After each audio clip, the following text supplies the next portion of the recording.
Hello, everybody, and welcome to our monthly webinar for July. We thought a wonderful topic is on leadership, dare to lead. Just before we get started, please feel free to use chat to ask any questions that you have.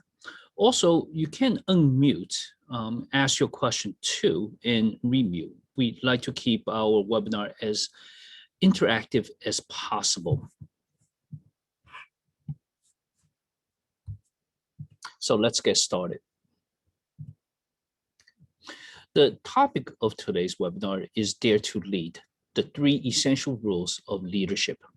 Let me start with a brief introduction of myself. My name is Dr. T. Wu. I am the CEO of PMO Advisory, and I also am a professor at Montclair State University, as well as other universities. I just finished teaching a course at China Europe International Business School.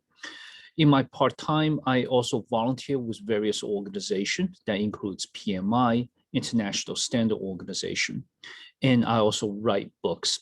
One of the things I like to think about as I design courses, deliver consulting assignments, is I try to bring the best of the academic world to that of the practitioner world and vice versa, but also combined with the experience of working on various global standards and writing various books. So what I hope to present is a practical view of project management topic, in this case, leadership, but also based on research, based on a solid understanding from perhaps a more theoretical perspective. Because I think as we as project professionals need to move forward, it's not just the practical know-how, but it's also the scientific foundation combined with a deeper understanding of the various disciplines in project management that could help us be better professionals. For today, our topic is really look at the definition of leadership. We'll focus on the 3 essential rules. We look at some traits, a couple of different scenarios. We plan 3 scenarios and really summarize with the practical quality and really some examination of leaders. And then we'll end with some key takeaway. Now, this webinar is being recorded. So having said that, if you do jump in with questions, just understand that it is being recorded, but feel free to jump in. Again, emphasize, I like to make it interactive, but you can also use chat message. One thing I'll chat is please don't send me personal message, just managing the webinar, etc. I probably won't be able to discern if it's a personal message or public message. I know people who have before sent me personal messages, and by the time I recognize it was personal message, I have already started talking about it. So just keep it to the public questions. At the end, when we are done with the webinar, we'll stop recording, at which point I will stay long a couple more minutes and you can ask your personal question. One last note is that given it is a serious topic around leadership, this webinar does earn you up to 1 PDU. So we'll have that information at the end of the presentation. So let's start with the definition of leadership. Ironically, it's actually pretty difficult to define. If you look at the various publications out there from the Oxford English dictionaries or others, there is a close link with the word management, and sometimes it can be difficult to differentiate. For example, can someone be an effective project manager with strong leadership qualities, but no management skills? And if you think about it, the answer to that question is probably not. You could be the world's greatest leader and inspire people to follow you, but the minute they try to follow you, you got your schedule wrong, they didn't show up to your meeting, etc. So you could see that in this case, leadership, at least for project managers, do have that close link with management. But clearly, of course, it is more than management. Even the Oxford English Dictionary is not all that helpful. It defines leadership as the action of leading a group of people or an organization. And if you dig a little bit further, the word leading is defined as guidance or leadership, especially in the spiritual context. Again, I don't think those definitions are particularly helpful. What I'd like to present here is a bit of more personal experience, but also a little bit on the theoretical foundation. And what I have done in my years is summarize what I consider to be the top 3 rules for leaders, and especially in project management sense. So what I'll do over the coming slides is sprinkle a lot of these points with some personal anecdotes. But the three rules are pretty straightforward and no reason to keep you in suspense. Is one, leaders are people who dare to lead. In project management, we make difficult choices. Trade-off decisions probably happen once or twice, even before the end of the first coffee break. And that happens because we almost never have the perfect information. We almost never have the perfect team, the perfect client. So all the time, it requires making tough decisions. And by tough usually means there's just not enough information. So for project leaders, we have to inherently accept the fact that our decisions, our choices may be wrong, and of course, bear that burden. Rule number two, leaders are committed to a better future. Now, this can be short-term. You're stuck on a project issue and trying to facilitate and lead your way out of that. So overcome the current impasse. You also could be long-term strategic, such as a vision how to achieve sustainable and organic growth of organizations. As a consultant, I work with various for-profit, nonprofit organizations. And one of the common problems for a lot of organizations is how can we do things better? Whether it's project or operation, how can we make the good practices stick, right? So project leaders are thinking always of how to build to that better state. The third one is extraordinarily practical.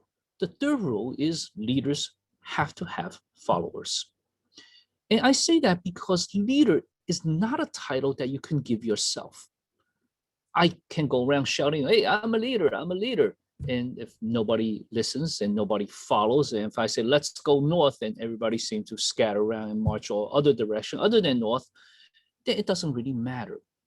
If there are no followers, then a person is not a leader, regardless of how much he or she wishes to be. So let's dive into a little bit deeper, these three rules. So let's first look at dare to lead.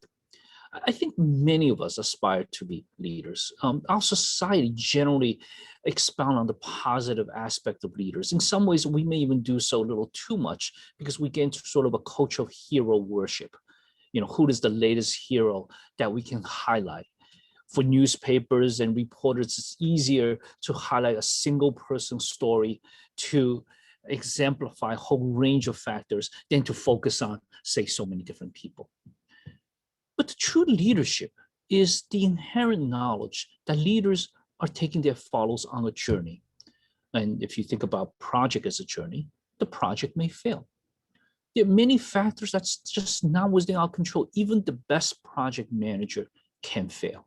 I failed many times in my life when it comes to project. And what I hope for others, and including myself, is that we're humble about it. We know we're fallible.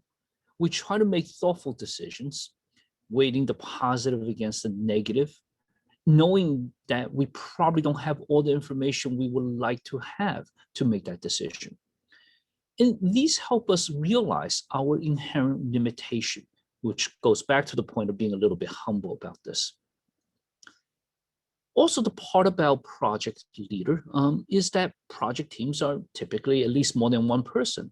So you have to work with others. And on large and complex projects, you have to maximize those people's expertise and their contribution because the project manager cannot do it all. Think about all the risks that may occur on the large project that you're currently managing. Can you be the risk owner to every single risk? Chances are not. And by the way, if the answer is yes, then do you still have time to manage communication, schedule, scope, expectation? Probably not. So the idea of empowering others and knowing that it may not always work out, so you have to be on constant guard, is what makes us thoughtful. And in many ways, humility comes with the degree of failure. And collectively, I think these sort of the reflections and actions over time make us better person and better leaders. But we have to inherently accept the fact that we may fail. what I often see, and in popular press as well, when things goes right, it's my credit. I did it. My team did great work under my leadership. And when it fails, it's somebody else's problem. Or we didn't get enough right data from this team, or would have wished we had better weather, right? Any of these are signs of poor leadership. Good leaders know that success is not guaranteed. Even the best effort may not be good enough. And yet that's all we can give. So we have to accept the fact that failure can happen and it can be painful, but they're also great learning experience. How to deal with failure demonstrate whether we're capable of being good leaders. And some people may even shy away from making those tough decisions because they don't necessarily want to have the burden of failure.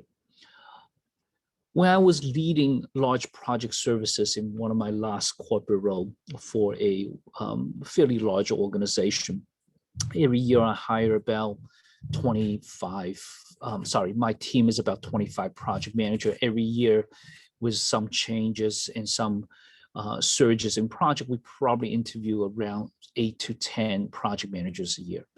And one of my most common questions I ask to the interviewees, tell me experience in which you have failed. And that leads to, by the way, pretty interesting answer. The three common group of answer is, one, I have never failed. I have always, managed things well.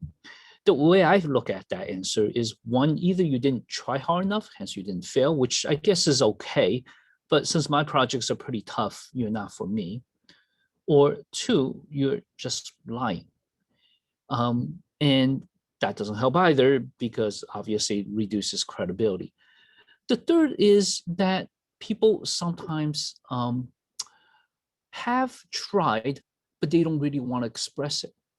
So for me, that is just being playing politics. A lot of my projects may have a lot of politics, but it doesn't work all the time, right? So it probably is not the best project manager I want.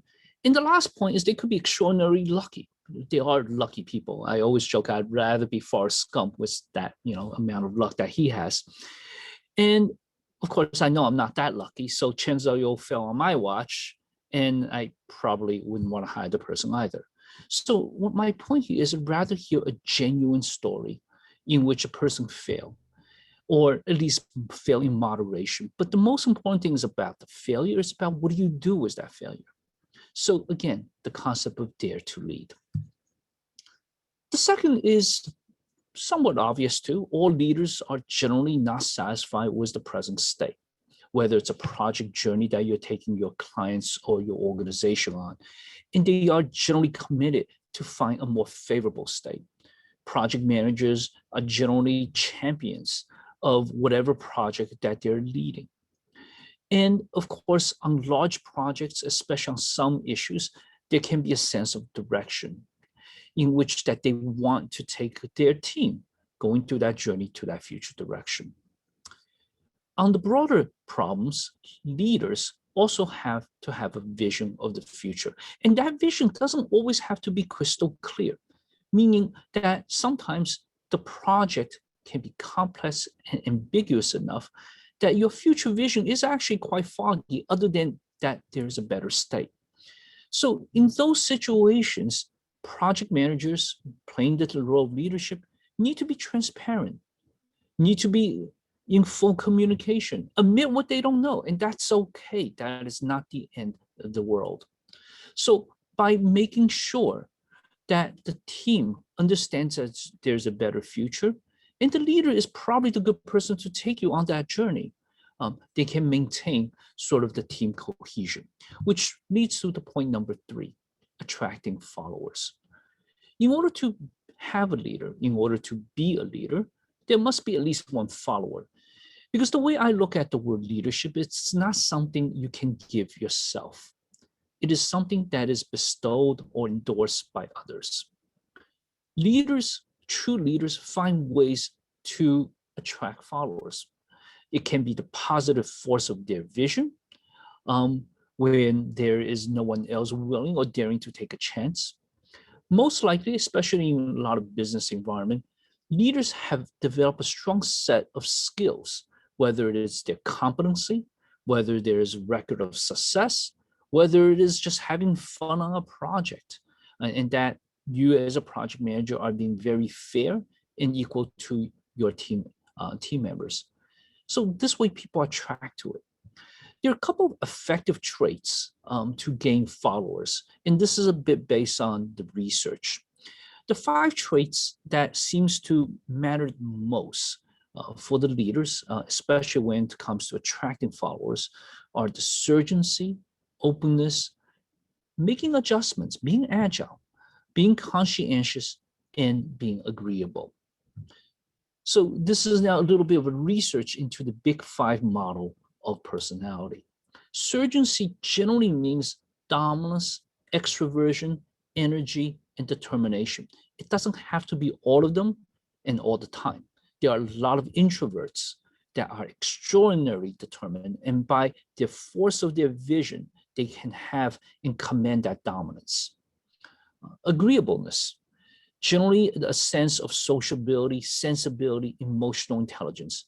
Again, it is not every leader have that. There are leaders who are actually quite unagreeable, but they're generally, if they're not agreeable, that they have a way of still attracting that followers.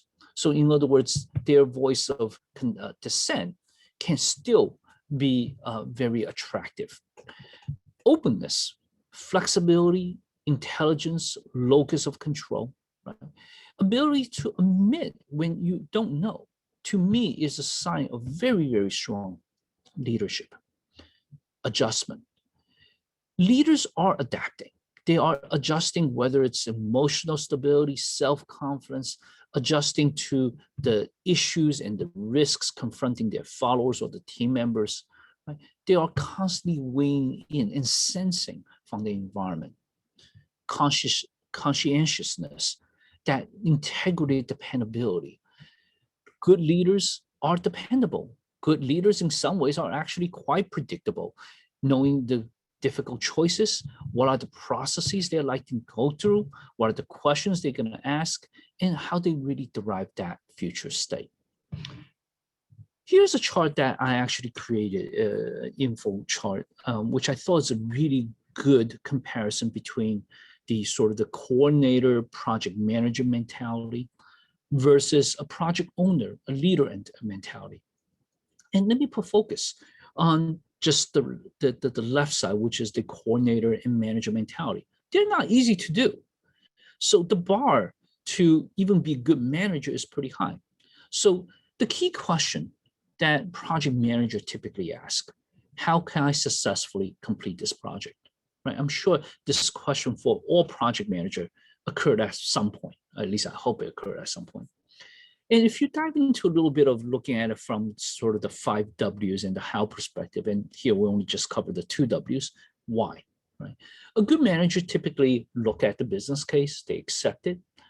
They may even provide their input and insights into creating that business case, making sure that is a strategically aligned project. And throughout the project itself, they probably will try to manage the business case, the ROI, return on investment, diligently, right? That's what good managers do. If you look at the what aspect of the project, they follow direction, agree on the agreed scope. So they probably have a fairly robust way of capturing, understanding the scope, the stakeholders, what they want, and then try to document or put that into motion. They probably do a diligent job of tracking and managing change. As we know, change can be disruptive. And then they coordinate communication to manage stakeholder expectations. These are sort of the basic blocking and tackling techniques of project managers. And good project managers tend to do them pretty well. On the how, they tend to focus on efficiency to streamline delivery, starting with, in today's world, right, what methods you're going to take. Are you going to take a traditional predictive waterfall, or you're going to work on something agile, say Scrum, or some other XP or scale agile to make the project work? So that's a manager mentality. But let's think about what an ownership mentality is. The question shifts somewhat subtly in some areas, but others can be leading to quite drastically different approach. So instead of asking, how can I successfully complete this project? The question shifts to how can I achieve the desired results? Leaders know that the project is usually intermediary. It is a journey, but you're trying to take your team or your organization to a particular destination. So what are those desired benefits or values that you want to attain? So it's not just looking at the journey itself, but looking at the attainment of the goals. The whys, the project manager in this case will review the business case carefully, just like a good manager. But the good leader will probably question the ROI to seek new business value. Are there synergies? Does the business case make sense? And they also examine both short-term delivery and long-term benefits. One thing I will mention is in the traditional life cycle project saying there's the ideation, initiation, and then the planning, implementation, closure. Project managers are often assigned at the point of initiation, starting our project. The business case may already be approved at that moment. One of the things I try to tell my students as well as my team is don't accept the business case verbatim as the starting point of your project. In other words, don't copy and paste the business case arguments into your project charter. Why? Because whatever problem that was in the business case, now you have successfully inherited that. Business case and the people writing the business case, the sponsor who wants it, have a somewhat different interest than the project team. And if you blindly accept that, then you now just essentially give yourself a potentially a huge headache. Why? Well, think about business case. What is a business case trying to do? Business case is about justification. And generally on two sides of the justification, there's a small ledger, right? What are the pros? Why I should do this project? And what are the costs or obstacles and risks? Don't want to do the project. If you want to get your business case approved, you want to make the benefit looks great. And frankly, the costs look a little bit less intimidating.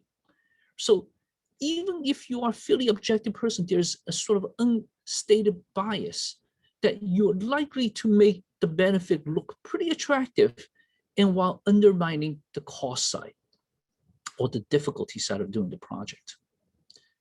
That's inherent in a lot of business cases. Even the best of us, based on the role we play, may have that certain bias. Now, if you look on the other side of the equation as a project manager working on the project, that's a slightly different perspective.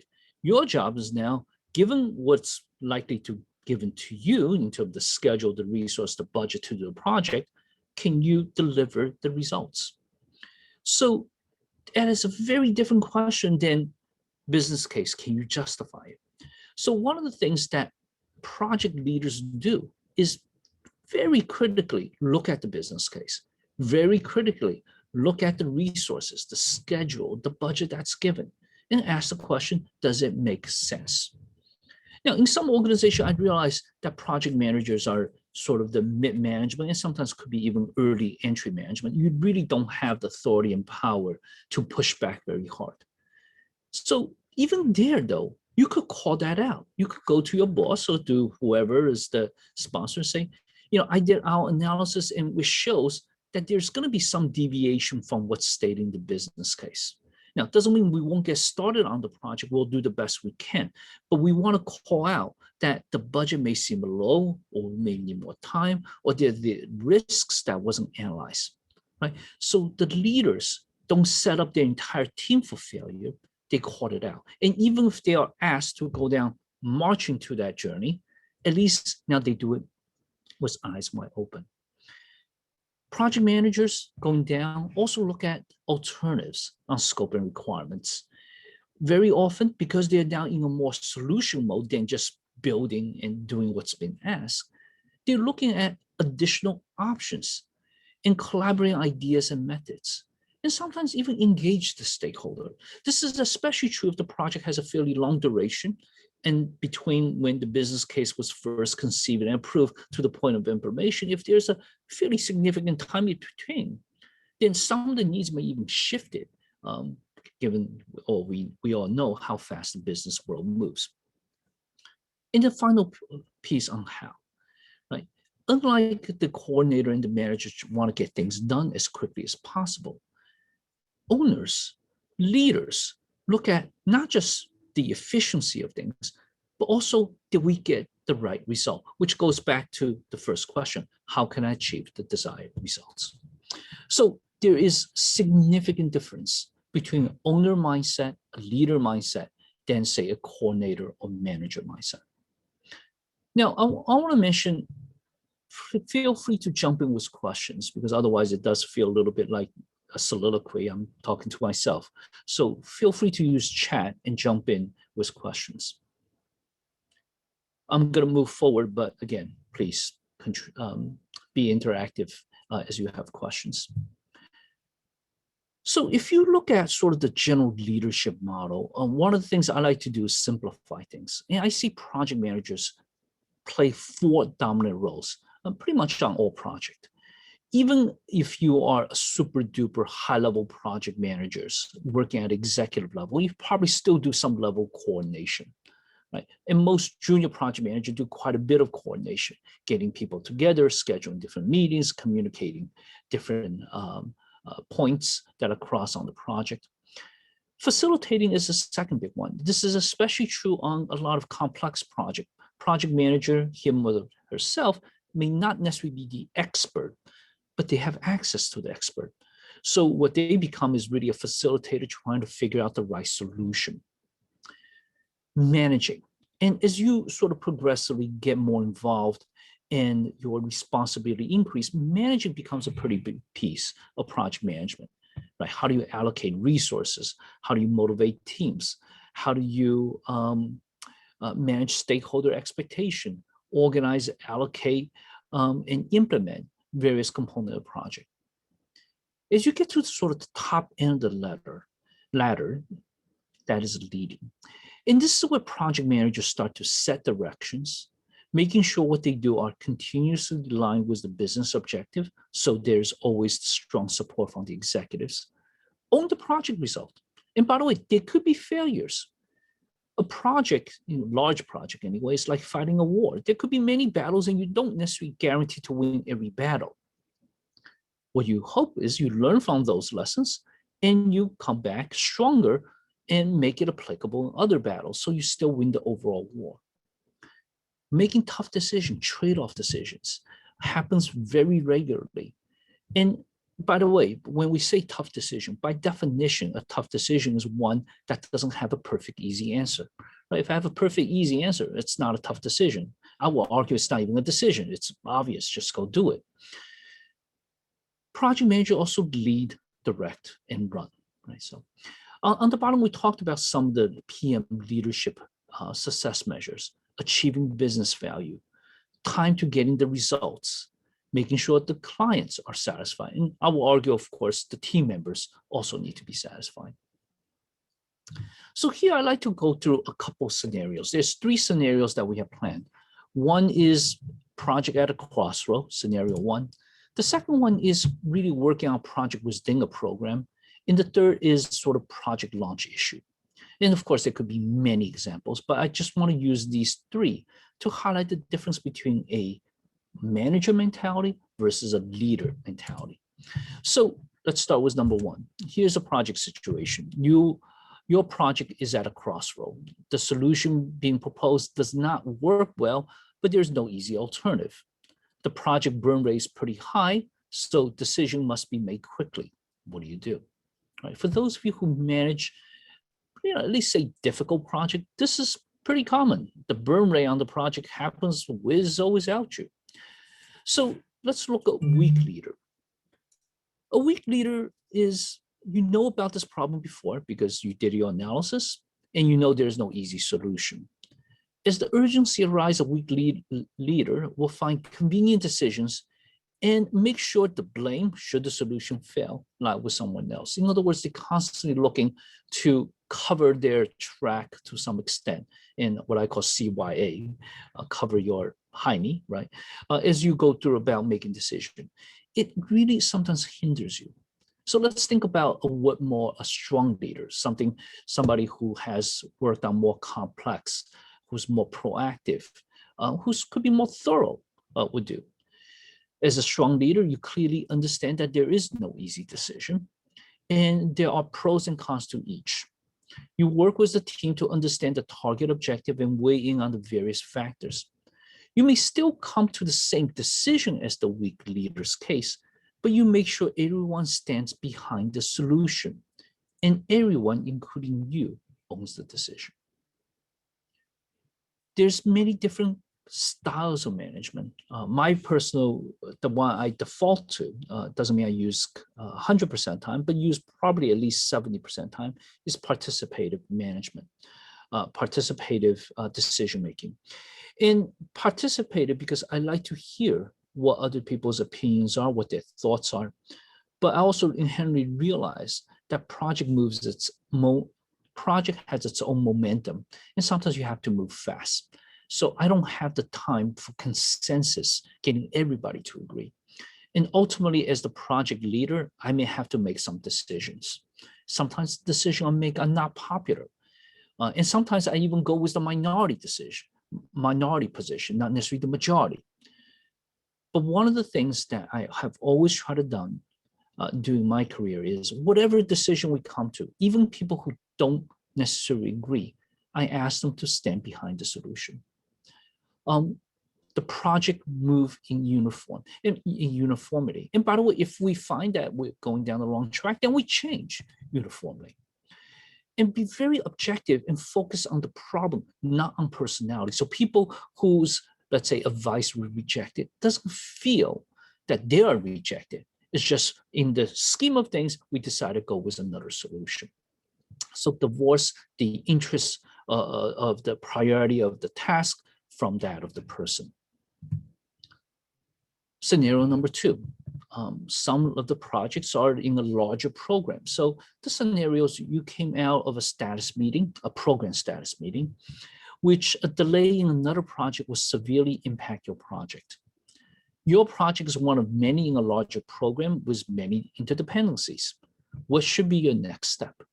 So here's a scenario in which your project may be going perfectly fine, but something that you're dependent on, another project is not going fine. And of course, that would likely cause problem for your project. What do you do? A weak leader will immediately speak with the program manager and the project manager responsible for that delay, causing the delay. You inform them of the consequence. So you do your homework, you figure out the analysis. You could say, well, your project's late is going to cause this kind of headache for me in terms of my schedule, budget, and resources, with the emphasis that you and your team should not be blamed for the delay, right? That's what a weak leader does. A strong leader, you probably try to get to know your colleague very well, both the program manager and the project manager with the delay. And let's assume that they are very competent people. Thus, their delay is not caused by mismanagement.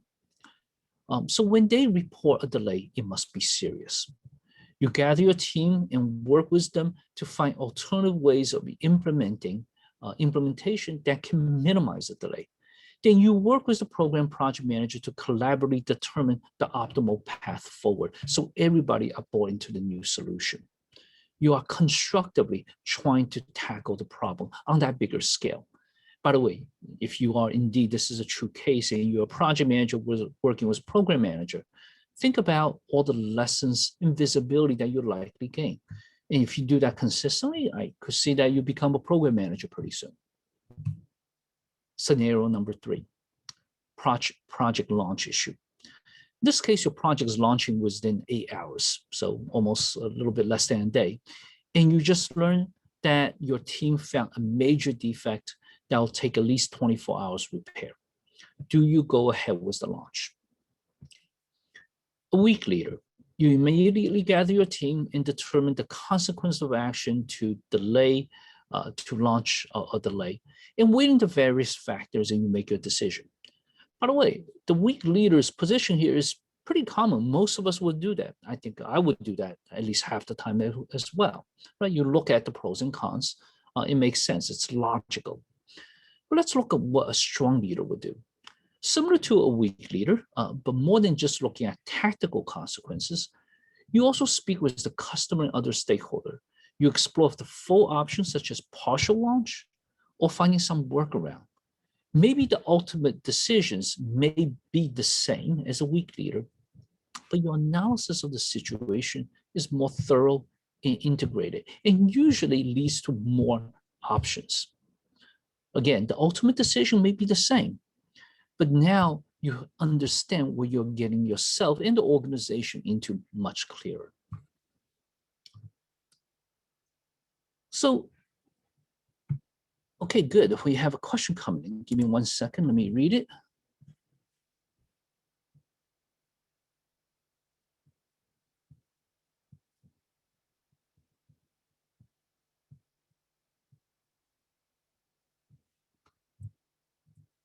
So I think everybody could see the chat, and thank you, Crystal, for asking the question.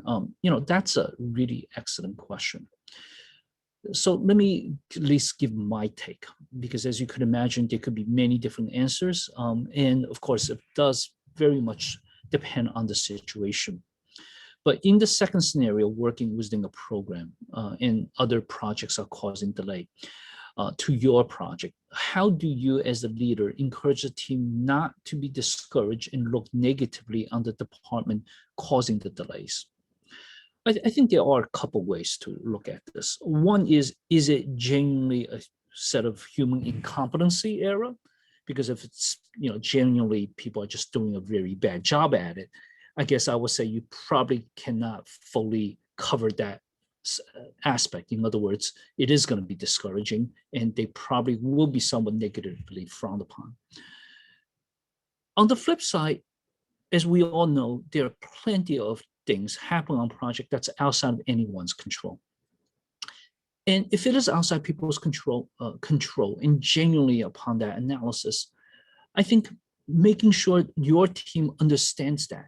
And by the way, looking at what those external situations, because it may actually happen to you as well, right? It's fair game for everybody.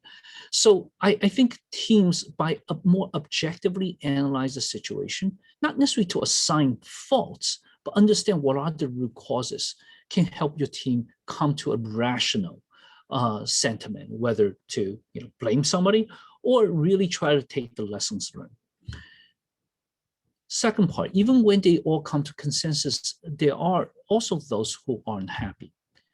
And that is very, very true. One thing I will say about project managers is our job is not to make sure everybody's happy.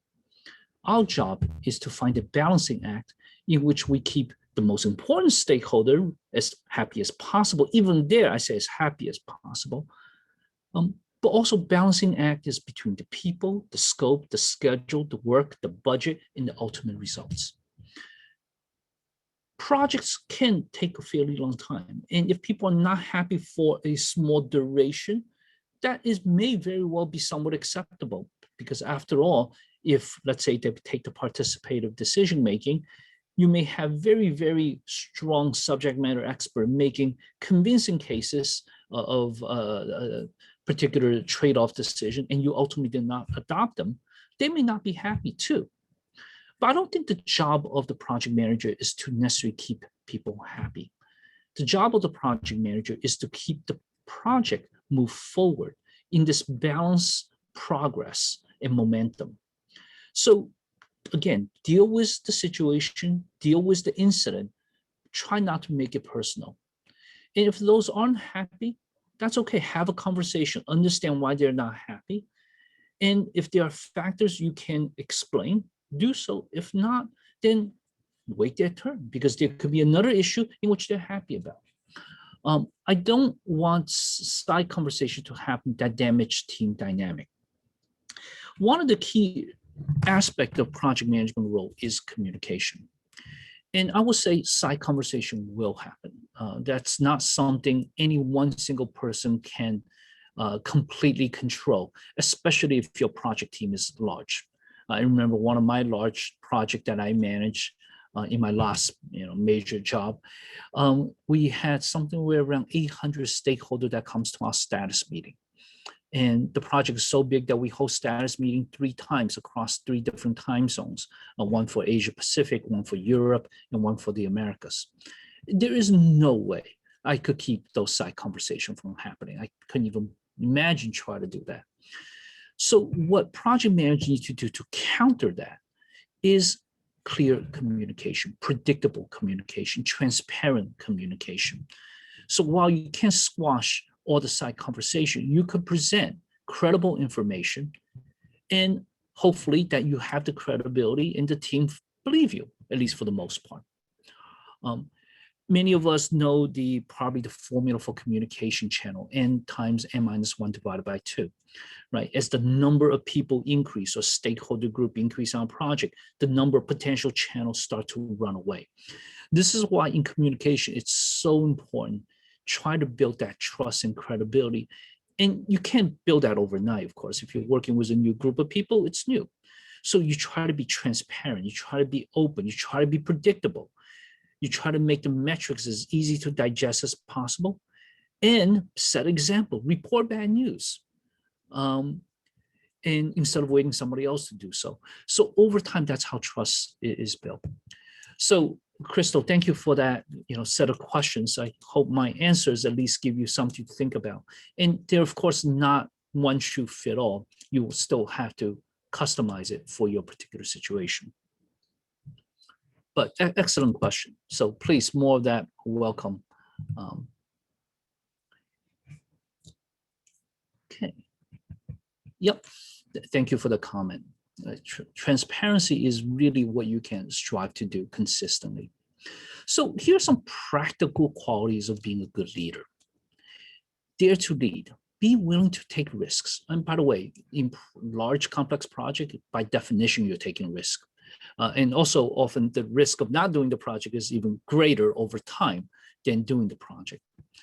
Drive confidence in the team. You will be looked at for direction and the temperature of a project. So make sure that you provide as transparent information as you can. That doesn't mean that you sometimes don't skew the information a little bit to suit the particular purpose, but make sure that it is based on fact. And then scan and look for opportunity across project or organization where there are a lot of interlocking dependencies that's needed and or influence. So try to get ahead of those and make sure that they're managed well. Number 2, share your vision. Be visionary and innovative. There is no one shoe that fit all, especially on complex project. It is vitally important that people are marching to the same tune, but you could be creative about how you get there. Influence for the good of your project and beyond, not just what immediately impacts you, and then separate noise from action. Your job, part of the job, especially in agile world, is to reduce that kind of noise and keep your team focused. Number 3, gain followers. Communicate, communicate, communicate. Especially when you're working with a new group of people, there is no initial trust. Trust is earned. What you can do is lay out a predictable, a transparent, an open set of communication, and don't be afraid to raise tough issues. And then, of course, be accessible to question, escalation, and decisions. Also, the ability to manage up. One of the things I think the skill set that is the least emphasized in project management that I consider to be truly vital is actually the skill managing up. And I'm thinking writing a paper on that at some point, so that's another topic. But the ability to manage your leader, and sometimes not just your sponsor, but your sponsor's sponsor, right? So sort of 2 levels up. And then maintain customer satisfaction. Couple food for thought as you think about, and this is more of a personal exercise, right? The leadership attributes, the communication, the collaboration, the vision, innovative, motivation, influential. Think about how you can work into your schedule on your project, ways to build those skills and demonstrate them. And then final words. And I'm not going to read every single bullet. Just project managers are by definition often leading from the middle, right? Project managers are more than the pure, simple entry level, and usually they're not at the very executive level until you get the CPO. And even when you achieve project officer, you probably still find yourself in the middle, caught between the other C's, the board member, and your team. So one of the important skills to learn for project managers is really how do you lead from the middle? And here is just sort of a short, small framework for you to think about. Understand how leadership is different than management, which I think we covered that very well. Be clear about your situation, right? Are you comfortable with leading? Does your situation really requires a leader, somebody who's really going to champion that change, or a good manager would do, right? Sometimes good management is all you need. Not everything has to require a high level of leadership. Focus on substance. So not just on the peripheral.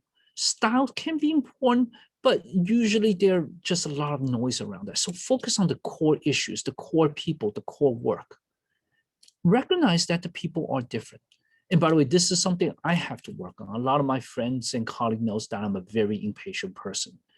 And occasionally I take my pen, stab myself just to say, calm down, listen, there could be something really good here. Develop your leadership qualities. And by the way, be comfortable what kind of leader you want to be. There are a lot of leadership models out there. If you're an agile servant leadership is a very big model. I'm not particularly a fan of any one single model. I, in some ways, propose my own model here by the three key rules of leadership. But you should develop your own style.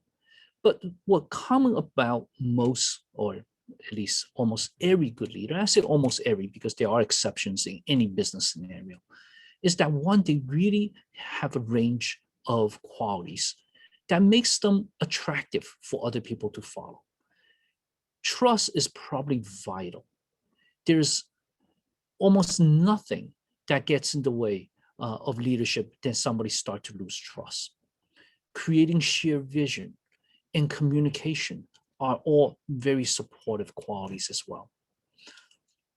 And then build the support channels. Project managers are almost always leading from this middle, right? We have sponsors, we have bosses, and we have team members and vendors and end users or customers. So a good project manager knows and learns how to nurture these relationships. Let's face the reality, project management, being a project leader can be challenging, but it's also very fun.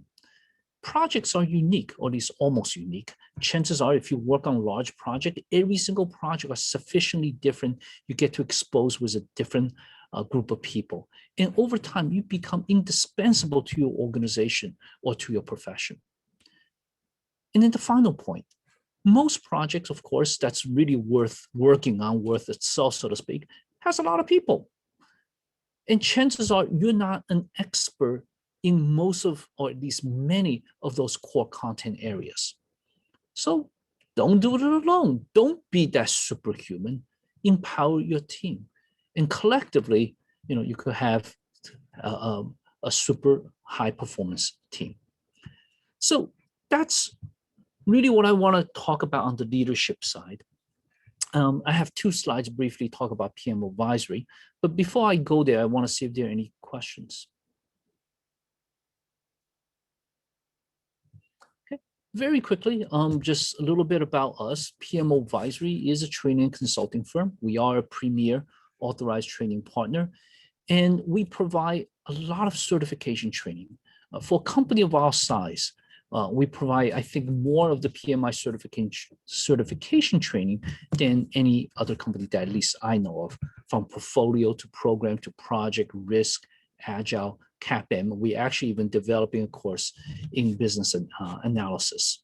So that's coming later this year. Other thing I want to mention is, consider taking some of your certification related course with us, because we have a spectacular record of success. On PFMP, for example, it's 100% pass rate. PGMP is 99%. So we have our own methodology. Want to thank you everybody for listening to us. Here's how you can claim that one PDU. So I'll pause here and come back to this instruction, but you just go to the PMI site, the CCRS, continuing certification requirement site, and this is the claim code that you need. You gain one PDU for leadership for this webinar. So I'll come back to here, but if there are any, thank you very much for everybody for attending. If you have any question, I'll stay behind a couple minutes.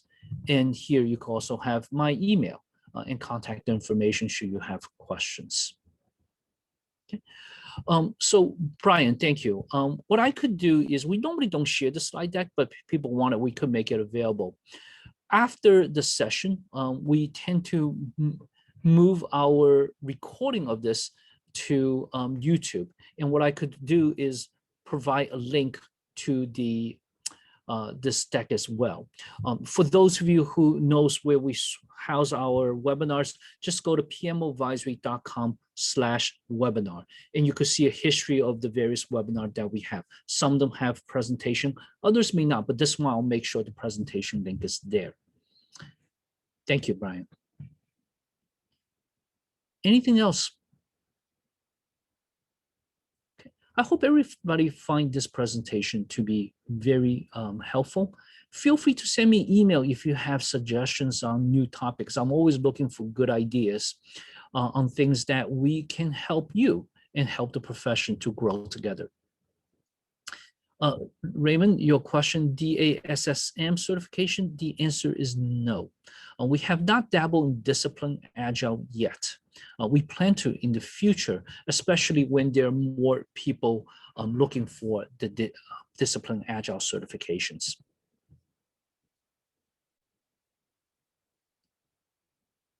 CCRS link. I could try. Let me see if I could.